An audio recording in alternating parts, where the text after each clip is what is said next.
Hello, welcome to the Tonic Accord podcast. My name is Drew. I'm joined by my co-host and good friend Alex. Hello, Alex. Hey, what's up, Drew? How's the day? Going good. Nice and rainy out here in California. Today, we are going to be diving into kind of a more philosophical discussion. It's about violent revolution. It is something that we see time and time again throughout history. It seems to be a large driver of change, whether that's good or bad, depending on the circumstance. But it comes up a lot and time and again. And we begs the question, when is it justified? When is it not? Is it ever justified, right? If someone is a complete pacifist, they might not see any instance where violent revolution is justified, whereas others think it's almost necessary. So we're going to kind of delve into this question. When does something cross the line into being justified violence, if there is such a thing? Kind of open-ended, a little bit less on the, coronavirus current events as our last episodes. And I think this time, we wanted to kind of broaden and open up the scope of our discussion. So first and foremost, is there, Alex, do you see it? Is there any instance where violence is justified? Like, is that a scenario that you can see being happening? Whew. This is a tough one for me to answer, honestly, but I'll do my best, because there have been so many different forms of revolution throughout human history, and at least doing my research for this episode, I kind of more focused on, I guess, the last 1,000 years, or maybe even more so the last 500 years.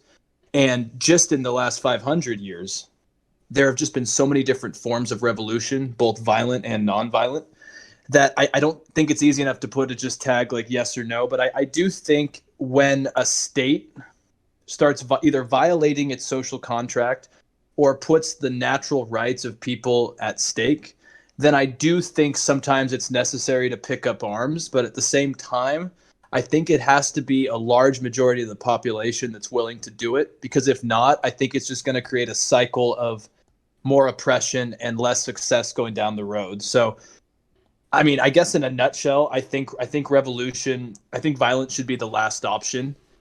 But if a large majority of the population wants to instigate it and it's necessary, then I think you're right. And the reason why I say that is I read an interesting, I guess you could say, scholarly academic article from Mountbatten Journal of Legal Studies in the UK. And it does an analysis on the justification for the use of violence for political purposes. And they talk about three philosophers in general who have the main pieces on this. And it was Plato, Henry David Thoreau, and Martin Luther King. And this is interesting because all of them kind of come to agreement that the higher law doctrine is the only time when you should be able to violate civil discord. And this would be when, sorry, I'm looking it up here, is a powerful weapon only when your higher rights and natural rights are violated or taken away from you. Sorry, that was a little not great how I said it, but yeah. Yeah, I think that's the main thing, right? Is the context matters. Of course, you can't just say no, violence is good or bad, right? And so I know I kind of led you with that question, but yeah, I think the context matters, and I think that's the main thing. I think you said at the beginning was it's when the government breaks the social contract, right? And for those that don't know or understand, the social contract is this idea. I mean, we mentioned it in the last episode. We talked about authoritarianism.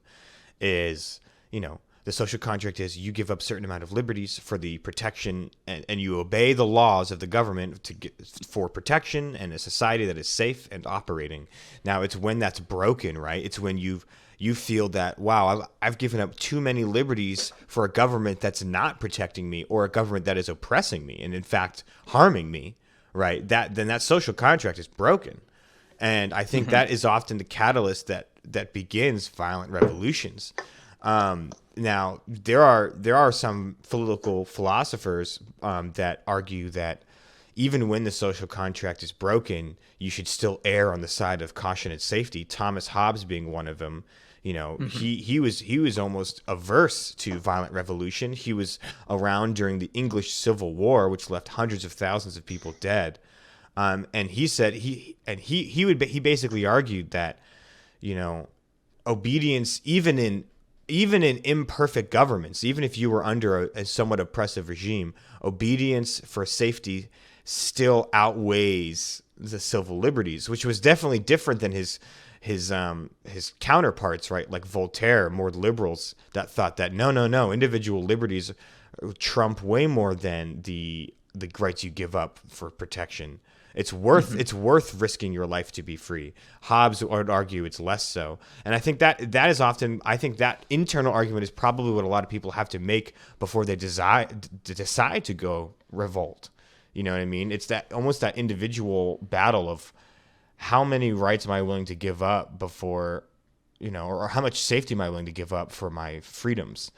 And I think that violent revolution is necessary sometimes. And I think that often in America, it's part of our culture, right? We're kind of a nation that was born out of violent revolution because people thought that the social contract that they had with the king was being broken. No, that's true. And I first want to respond to the first point you had, because I think that is a big just mental battle we have going on in our minds, about that. And I think you're right that civil disobedience can be a powerful weapon at times. And that's kind of what Plato's work Credo, I think that's how it's pronounced, and Henry David Thoreau's Civil Disobedience kind of talked about. But like you touched on, I completely agree that it can work, but there's a calculated risk involved in doing so, right? Absolutely. Because when you're breaching the law, this automatically justifies and involves punishment by the government, right? Jails, fines, potentially even death. And so pretty much when you go down this road, it's very hard to turn back. And so I think some serious questions need to be asked. And Peter Singer is an interesting philosopher. He was mentioned in that same article that I cited from the Journal of Legal Studies in the UK. And Peter Singer is a utilitarian Australian philosopher. Quite an interesting dude. But his quote is, "The difficult issue is not whether the end can ever justify the means, but which means are justified by which ends." And to illustrate an example of this, I'm just going to give just an example of one revolution, because I actually differ from you a little bit, where I actually think most of the time violent revolution doesn't work in the form of actually changing society. I think you're right. In the United States, we're one of the examples of how a system really did work in our favor. And same with the French Revolution. But I was doing a lot of looking into the Haitian Revolution, which I think has two levels. But going off of what's his name, Singer said, that which ends are justified, right? And the Haitian Revolution was obviously, I think, instrumental in kind of being a whiplash against slavery in the Caribbean, right? And for people who don't know, this was a giant slave revolt that happened in, I think it was 1796. And it led to like thousands and thousands of deaths, but it eventually pushed the slave colonists out of Saint Dominique, which is now Haiti. And the thing that was interesting of it is that, yes, I think on a moral level, slavery was brutal and abhorrent. And yes, I would justify the violence in trying to set up a better lives for the slaves who were there. And this changed a lot of things, because obviously we saw a lot more slave revolts in the region from Brazil all the way to the Carolinas. So I think on a moral level, you could justify this revolution, but then on a logistical one, you really can't. Because according to the University of Oregon, they have an article called "The Economic Consequences of the Haitian Revolution." Basically, the country today is in such a horrible state because of what this revolution down the road did. And because the warfare destroyed the capital, they lacked diplomatic relations with other nations afterwards. They lacked investment, both foreign and domestic. And fourth, they turned to subsistence farming and away from plantation agriculture, which destroyed the economy. And finally, the reparations they've been paying to France have just indebted the nation. So you could say morally that it was a good idea for this to happen. But then, did the end outcome actually justify the revolution? And I would sometimes say no. Sure, but that's a 2020 hindsight thing. And again, first of all, course, we have to remember that in between the Haitian Revolution and Haiti today, there was also U.S. occupation. There was colonialism that came in. There was, there's a lot of things. There's a lot of things that also affected Haiti over time. It wasn't just the revolution then equals poor Haiti in 2020. There was a lot of things in between. And then I would argue that again, it's that yes, there was a huge, long-lasting economic impact, but how is someone that is in slavery, right, being currently oppressed, how would you explain to them, like, hey, just by the way, if you go for your freedom, you risk long-standing economic impact? Like, is that really in the thoughts of people that are being whipped and in chains all day? I mean, right, like I do think that the Haitian Revolution was absolutely justified, because you had, and first of all, slavery is abhorrent. I think any sane person acknowledges that. But on top of that, there was like bad actors with the French government, because the French government in the late 1700s had abolished slavery, yet there was people still in Haiti being in chains. And then even after that, Napoleon wanted to bring back slavery into the island, and there was a second wave of revolts. So I don't see how someone at the time could even fathom the long-standing economic impacts of their own independence, when at the time it's between I'm either in chains or I am a free person, and in order to get to that second result, I have to fight for it.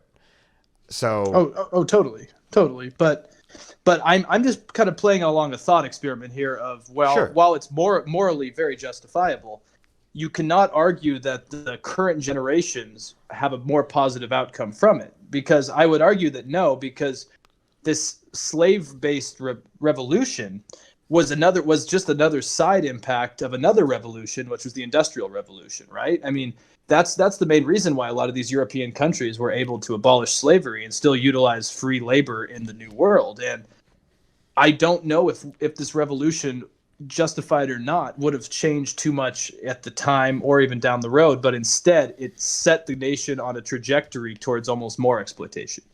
But it also set the trajectory of slave revolts and aiding in European, not the U.S., but European powers like France and Britain abolishing slavery long before the United States. And so, right, there's positives and negatives. But my argument is that a 2020 hindsight is not in the minds of those revolting, and it's hard. Right. It's hard to gauge. So yes. So sometimes, obviously, it's not all roses. I mean, I'm not saying you're arguing that either. But my point is just it's you can't tell someone who is extremely oppressed to look at the long-standing economic nuances of their actions when they have no social contract with their government, when their existence is one that is completely devoid of liberties. You know what I mean? Like, if I was in that situation, someone's telling me, well, think about the economic impact. I mean, analogy today, right, about the economic impact of shutting down for the coronavirus. Well, that's not going to be easy to explain to someone who just lost their mother to the disease, to the virus. Like, well, we need to have, our stocks are going down. When people are seeing the day-to-day, the serious realities of life and death, it's hard to argue the nuances. No, that's a fair point. No, and I understand what you're saying, and I mean 2020 is always nice. It's true, and I guess to make a more, I guess, a less drastic point for what I'm trying to argue here is that in that, back to that legal studies journal from the United Kingdom, the author, she also argues that non-violent theorists believe that the failure to achieve open democratic societies in Russia, China, or Cuba can be attributed to armed methods used in the revolutions of these countries, because in some ways armed struggles require the centralization of power and undemocratic means, which are eventually used. And so this is obviously not the same situation as Haiti, but it also kind of goes back to my larger point with armed conflict and armed revolution, is that usually when you involve some form of a conflict-driven apparatus, it's not going to make the country safer and more open, even after this revolution, even if it's successful, is over.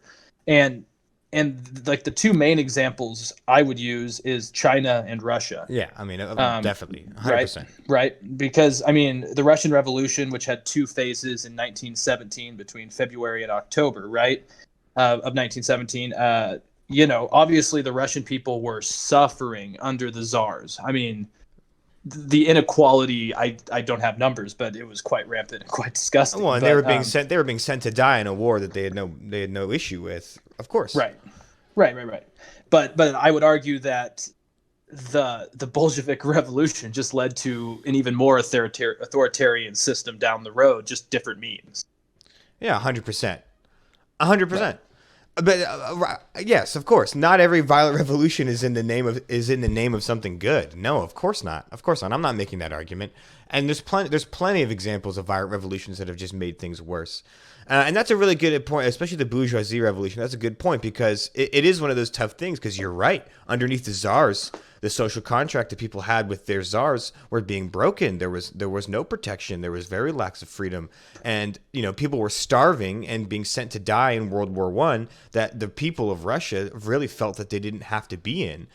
And then, therefore, so if that's the only scenario we see, right? We don't see the future. That's the only scenario you see. Then, yeah, there's a good case for wow, maybe a violent revolution is justified. I don't want to be a part of a war in the Western Europe that I have no idea what the hell's going on. So some czar can get some more rich. But then you're right that the violent revolution was then co-opted by Lenin and then eventually Stalin, who turned it into oppressive authoritarian regimes. Yeah, absolutely. There's that risk. No doubt about it. But then I would still argue, okay, that violent revolution still created some of the most drastic changes in the modern world. I mean, like you also said, China, right? The communist revolution in China. I mean, eventually, Chinese Mao, tens of millions of Chinese people suffered underneath this regime and died. Incredibly brutal. But it wasn't. But then there was, but the justifications for the original revolution are there. So yeah, no, you're right. It's a gray area as far as, of course, there's times where violent revolution is justified, and then it still leads to something bad, if not worse. But then there are times where it leads to something better. I know the United States, you could argue. I would argue. This might be a little controversial, but I would argue that Vietnam, in the early part of the 20th century, had every right to combat against its oppressors, whether they be Japan, China, or the United States. They had multiple revolutions over decades to at least set up a national identity. Then that nationalist movement was co-opted by communism, and it probably ended up turning to something worse. But it's tough because there is a lot of justification for people taking up arms against oppressors, especially foreign oppressors. I think that's one of the main philosophical arguments we have to look at is, who holds the legitimate use of power in a society, and perhaps sharing that legitimate use of power and violence can actually eliminate the risk of violent revolution. Or like, for example, the United States, right?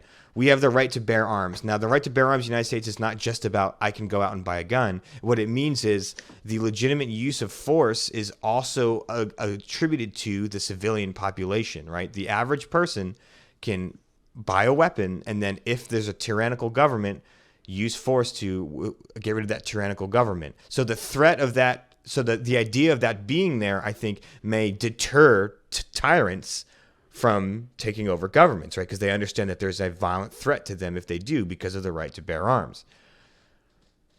Right. And I mean, as I have to kind of refresh my constitutional history, but as I recall, yeah, like you said, the Second Amendment is basically to allow citizens to stop the government from having a monopoly on arms and a monopoly on control, right? And I think the United States, again, it's why I kept coming up on articles today about, the United States being one of the most successful, violent revolutions in the world in the last, I don't know how long, but I don't like to use it as an example because I think the situation was so unique because you already had a fracture. See, the weird thing is, and I think this comes down to England, and this comes down to Great Britain at the time as well. And I think that's why things were so successful for the United States at the end of it, is because it kind of goes back to where the United Kingdom's been for the last 300 years. And this was a country that was ahead of most of Europe going into this industrial age of at least having some form of rights. I mean, they'd got rid of the Corn Acts and all these other, very repressive legislative acts way before the rest of Europe had. And so this was a country that was already starting to liberalize. And the more they were liberalizing, the harder it was to maintain their foreign colonies. And the reason I bring this up is because I listened to an interesting NPR today from Talk of the Nation, It was from 2011, and it was about the Arab Spring. But I think the point still holds true to this. And the point is that revolutions succeed just as an authoritarian regime begins to liberalize. And they use the example of Iran during the Iranian Revolution in the late 70s.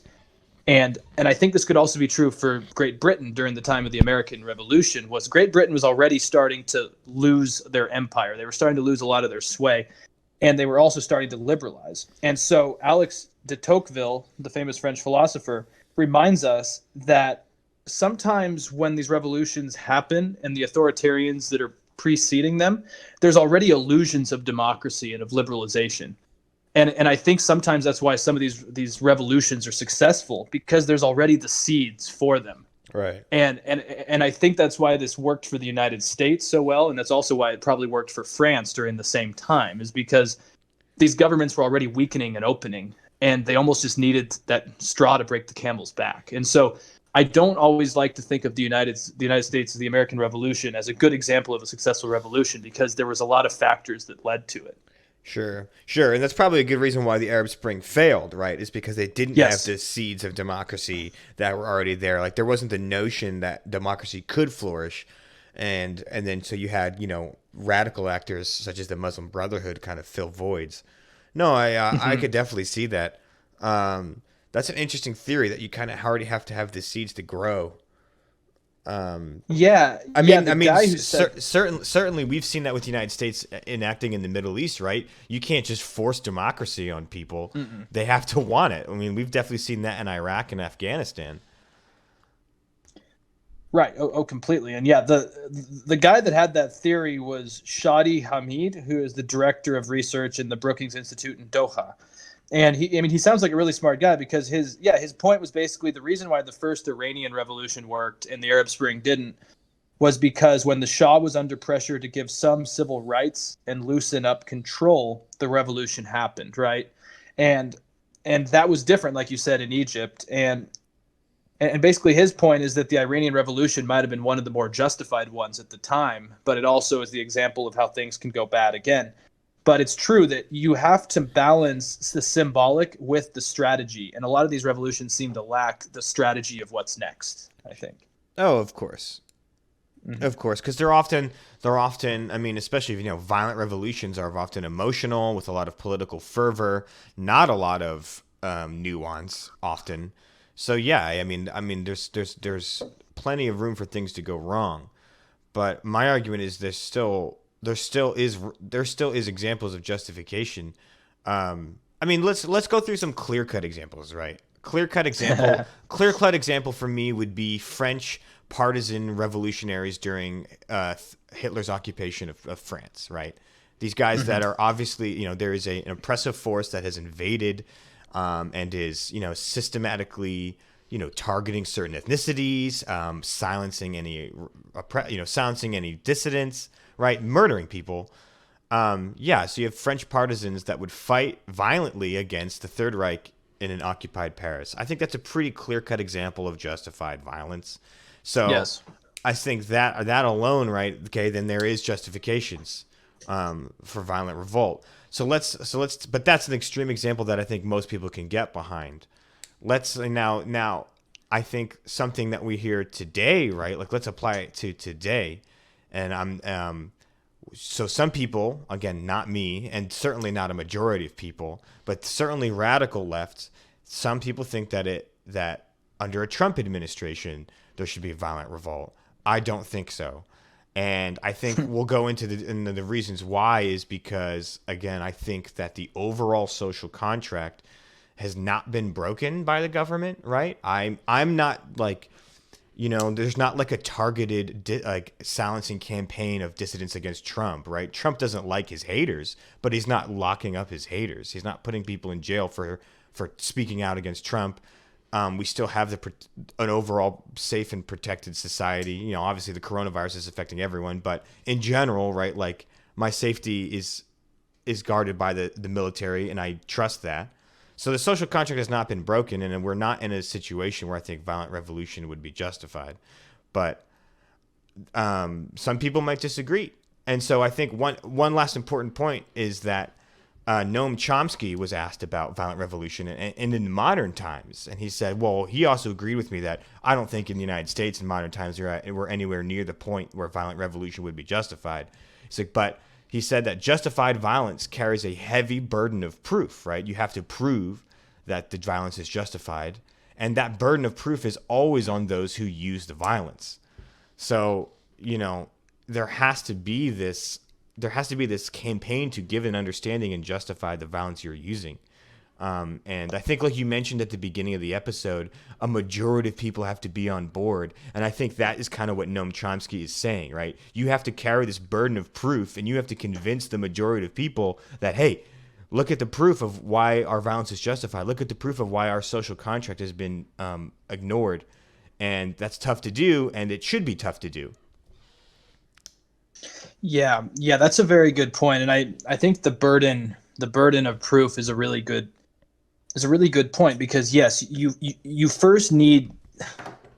I think the problem is if you were to compare this to the disdain for Trump on the left, if people actually wanted to put up arms and I guess revolt against the Trump administration and against almost half the country. The problem, well, there'd be a lot of problems, but I think the first problem is that you would, like I said earlier, it can't just be a protest in the street. It can't just be symbolic. There needs to be a strategy. What do you want to achieve? What are the mechanisms for change? How many people are actually in on this? Are you a silent minority or the large majority? And if you want to translate this to an effective revolution, yes, it needs to be more than just partisan disdain for one another. And I think that's true for almost everything. This is more just opinion. I don't have anything to back this up, but I think you have to ask yourself, you have to look in the mirror and ask yourself, am I willing to die, and is everyone I love willing to die for this? Right. Is this something that at the end of the day all of us could justify dying for, and I could justify even my family dying for? And if the answer is just even a maybe, then it's probably not good enough. And I think that's the problem, at least with a lot of the failed revolts, and especially with this just politicized debate in the United States, is that you're right. Trump, I don't think, has violated the social contract. He's an outspoken game show host who isn't popular with a lot of people because of the way he is, but for the same reason he's popular with other people. And I just don't think that's enough to actually say we need to get this man out through extrajudicial means. No, certainly not. Certainly not. And I think that's what Hobbes, right? That's what Thomas Hobbes' understanding of his internal balance is exactly that. Is he would ask himself, am I willing to lose everything? Am I willing to completely lose my life for the chaos of revolt? And he would often argue no. And I would, and in the context of Trump administration, I absolutely agree with him. No way am I willing to die to get Trump out of office, especially if the election's coming up, especially if my social contract has not been violated that much. You know what I mean, right? You have to weigh all these things, and the burden of proof is very heavy to justify violence, and it's not there. Now, let's talk about an example of where I think it is in Venezuela. In Venezuela, I think there's a government that has completely ignored the social contract that it has with its people. One, it's silenced dissidents, right? So you just can't have an opinion on the Venezuelan government if it's bad. It has completely, what's the word? Negligently assigned its roles in government. So there's people in charge of industries like the oil industry that have no expertise, which has led to industries crumbling. External factors have also led to an incredible economic downturn. People are starving, right? The government is not taking care of its people. It's not offering the protection that is required in exchange for the giving up of liberties. It's not doing that transaction anymore, and it's actively letting people die of starvation. I think that is at the point now where if there was a violent revolt in Venezuela, I think it would be justified. A, I agree with you that it'd be justified. But B, I think with this 2020 I keep going back to, I don't think historically it'd be justified still, but I don't think the outcome would be good. And the reason why I say that is because you have to ask yourself, which side is the army on? Right. And the problem is, I think that the army could be easily swayed in Venezuela, but I think that's what a lot of Americans don't understand, is that for us, we think of the military as just a unit that helps, maintain stability, democracy, and fights external wars, right, to protect the citizens. But a lot of countries, the military is just an apparatus of the government in charge.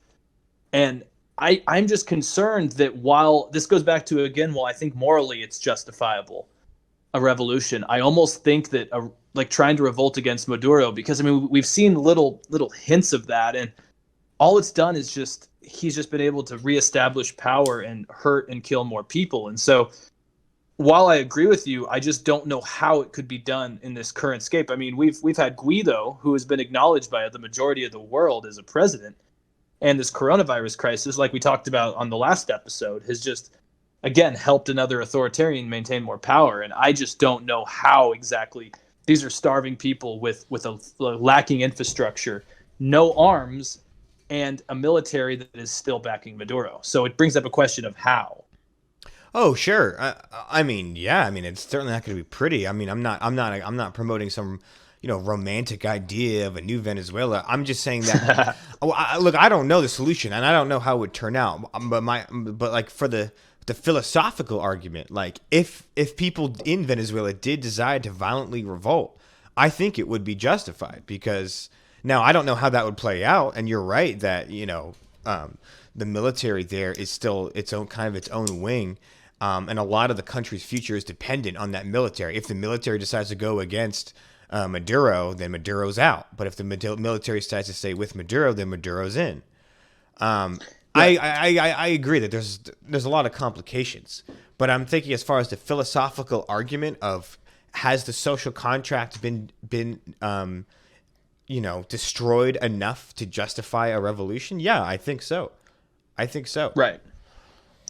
Right. And that's true. And there's an interesting element that I forgot to mention, which I think would be crucial to Venezuela, which I think is already happening. So it kind of goes against what I just said before this, but that the other side of the symbolic, like I was talking about how revolutions thrive on the symbolism. Well, they also thrive on almost symbolic humiliations. And this is what this gentleman, Shadi Ahmed from the Doha Center, was saying on NPR, is that you almost need the leader to be symbolically humiliated for the process to actually be successful. And I mean, we've seen that from the Russian Revolution. Obviously, the Tsar didn't work out too well for him in that.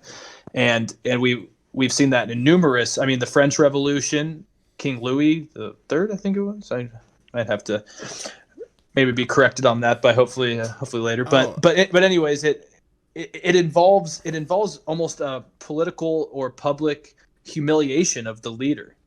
And I think that would be the first step for Maduro, at least in the Venezuela case. Like, the problem is, like with the Arab Spring, days after these protests took place, banks and stores were already being opened again.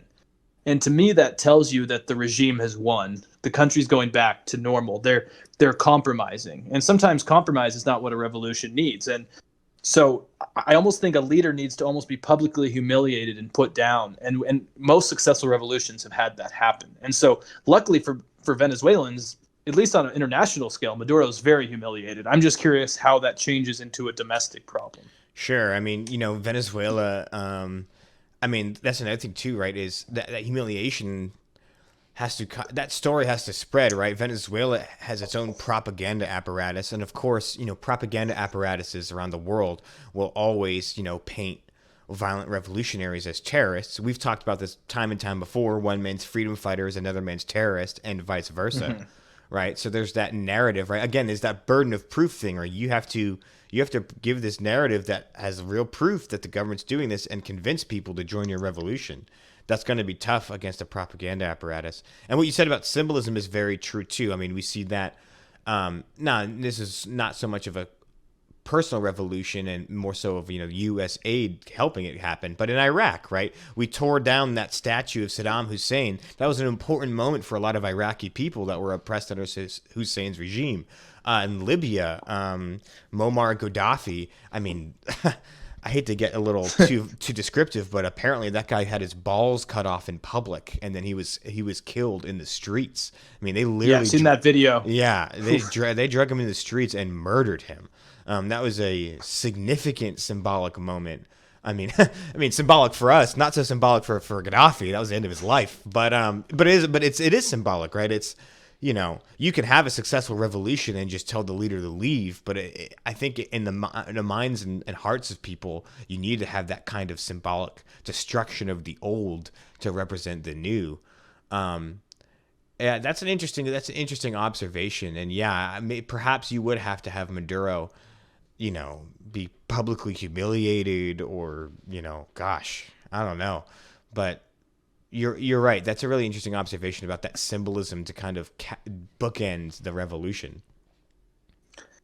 Yeah, I mean, there just needs to be something that eventually sways more than just the public, but sways the entire infrastructure.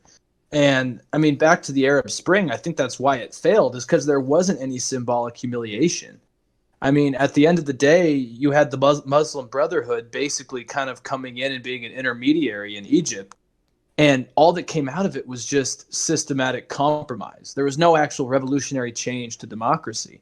And I think it's because there was no symbolic and strategic humiliation to the leadership. And I think we saw that throughout the Middle East. Obviously, Tunisia is considered, I think, more of a success story. But yeah, Gaddafi was murdered, but you're right. In Egypt, there wasn't any kind of like big thing. In Egypt, the main leader just hid, I think, for a couple months. Like that was it, and then came back. And yeah, you're right.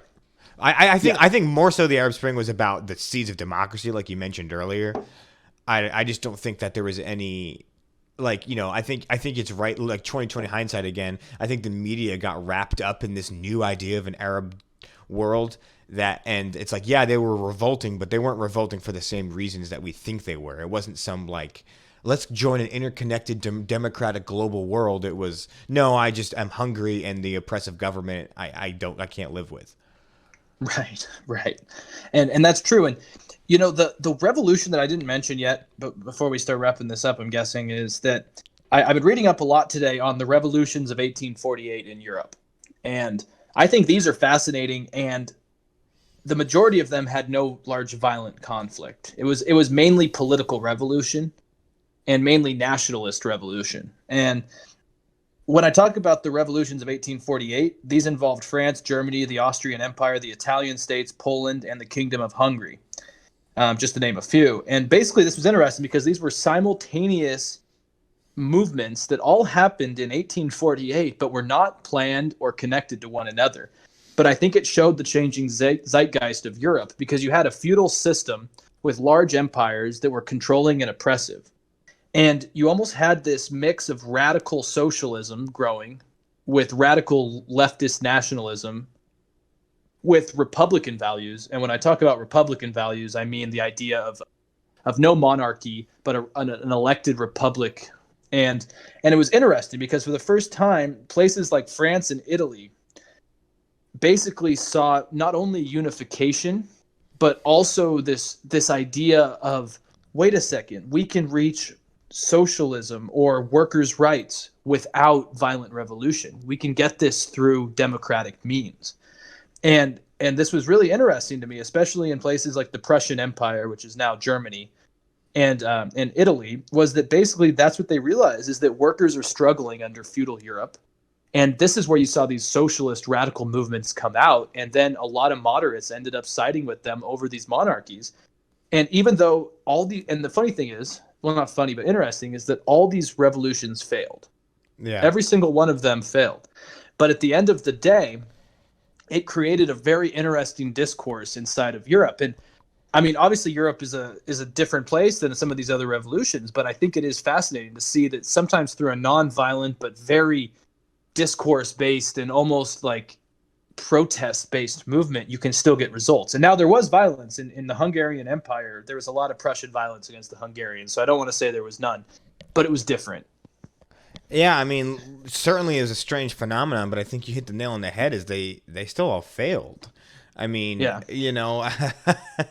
eventually, Europe became, a clash of empires, and then, 50 years later, you had the Great War. I mean, like, again, like, I'm not negating the power of peaceful protest either. Believe me. I mean, especially the 20th century, we really start to see the power of peaceful protest in places like India and the United States and the civil rights movement. Of course, there's a place for that. But that's one of those things is, I think it's a gray area for a lot of people. I think there is a place for violent revolution, and there is a place for peaceful protest, and sometimes they start to blend together.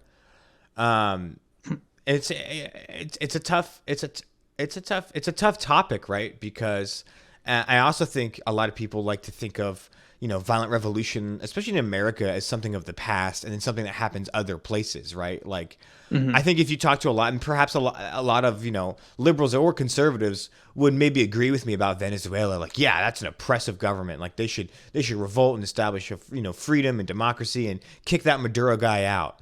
But then if you ever mention the notion of any kind of violent protests in the United States over, police brutality or native lands, then people really freak out and they say, well, that's against the law. That's against the law. Well, violent revolt will always be against the law because it's against the government that's enacting the laws. So my only point is not that I'm arguing for violent revolution in the United States right now, not at all. But my argument is that, if something happens closer to home, I think people have a different opinion than if it happens more abstractly to a different oppressed group farther away in the world. And yeah, I don't know. I didn't really know where I'm going with that, but well, I could ask you something on that. I mean, I don't know how this would go, but I mean, Antifa.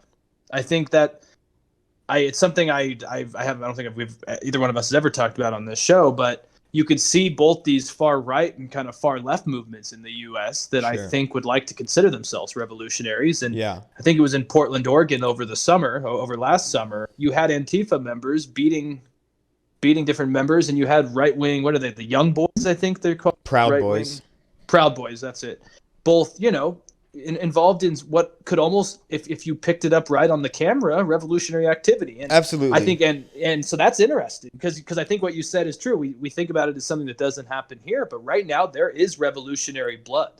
Yes, and now would I, again, like would I make the argument that like what they're doing is illegal? Like, yeah, it's always going to be illegal. Now, what I say is, does the Proud Boys or Antifa meet the burden of proof to convince me that the social contract has been ignored enough? No, they don't. I think Antifa is too reactionary, and I think also Proud Boys is way too reactionary. I think neither of those groups meet the burden of proof to convince the majority of the populace that violent revolution is justified. So based on our topic, then yeah. But you're right, that it's a good point to bring up that, yes, there are people in the United States on left and right that think that the burden of proof has been met. They're just not in a majority. But yeah, we have to, we might have to tackle that idea more down the line if things start to get worse. Right. And sorry, go ahead. My bad. Oh, no, finish up. Yeah, no, finish your thought for sure. But we are at like 43 minutes. All right, yeah. Well, we're almost done. I just wanted to say that I think the last person that really has the public knowledge in the U.S. is Martin Luther King Jr. And he was characterized by a belief about being a conscious lawbreaker, right? You need to be prepared to do these things publicly and aware of the consequences of your actions. And he also preached nonviolence, and that's why I think things are getting interesting around the world and in the U.S. because there is this break in that idea. Because I think a lot of Americans, myself included, and I can't speak for you, but I think that most of us think that, change doesn't need to be coming from violence. And that is changing even in places like the U.S. right now. So I'm curious. And if revolutions can tell us anything, they're complicated, they're convoluted, and I'd say their success record's about 50-50. Well, and they're also not centralized, right? It's not like a revolution is a one entity with one belief. It can be a lot of people with a lot of different motives, like we saw in the Arab Spring, right? It doesn't have to just, one guy could be going for freedom and democracy, and the other could be going for plunder. That's true, and I think that goes back to the strategy. Like after you make the symbolic move, what's the strategy? You have to have one, and you hope that everyone's unified with the same strategy. And something has to follow the revolutions. You got to when you're destroying the old, you still got to build it back up with something else. Definitely a lot to chew on, a lot to think on. It's certainly a really open-ended topic. Let us know if you enjoyed this kind of discussion. You know, we like to keep it mixed up. Of course, we'll continue to cover on the nose, on the date, current events. You know, we'll always be doing that. But sometimes we like to throw in some more open-ended stuff in discussions like this, and I think it was fun. Let us know in the comments. Is there an example of violent revolution that is justified? If so, why? If not, why? Are there examples in today's world that you can see of maybe a violent revolution being justified? Or if not, why not? We'd love to hear We'd love to hear any opinion and all opinions. Let us know on Facebook, Podbean, YouTube, and even a DM in the Instagram. Thanks again for tuning in, and we will have some catch-up episodes and more full-length episodes coming to you shortly. Take care of your mental health. Absolutely. Bye, guys.